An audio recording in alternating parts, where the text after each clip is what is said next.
Sí, nós estamos muito contentes depois do êxito do ano passado de Open Monumento Dag. A viagem aqui nós organizando é de 2 edições que toma lugar na São Nicolás.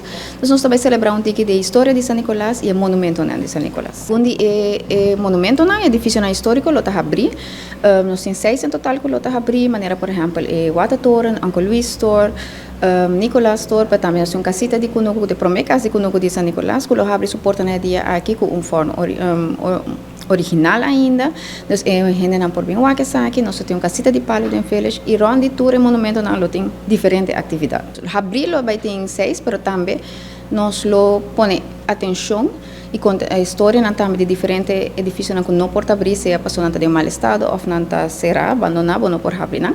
Mas se nós lo traz a história aqui de lá de uma ou outra forma, se arriba o website de openmonumentendag.nl, também lo tem tours não, lo tem speurtocht caminho e público lo por sim mais de monumento não, hunga que está aqui não tiki, lo tem atividade para muitos diferentes talleres de fotografia, de pintura e lo tem por exemplo tour de bus também que lo traz tiki mais de história de São Nicolás cerca da comunidade e assim tem diferentes atividades que pode participar. Aqui está monumento de passaporte que nós criamos para tour school de tour aluno de kleuter de sexta classe escola básica lo receber monumento de passaporte de dia na Benedero e com essa aqui não pode visitar o monumento andar coletar estampilha.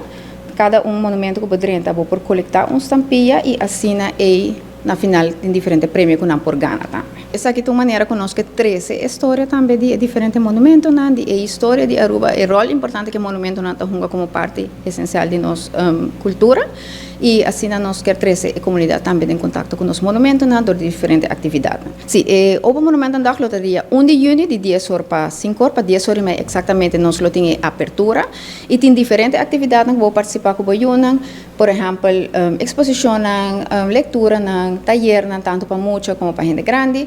Nós bem tour é uma atividade para família de grande e chiquito, bem desfrutar de dia, lo tem baile, lo tem música, nós tem hobby ambiente que vou por desfrutar e sim de São Nicolás. Entre 10 horas e 5 horas da tarde, nós invitamos a inteiro pueblo de Aruba a vir celebrar conosco.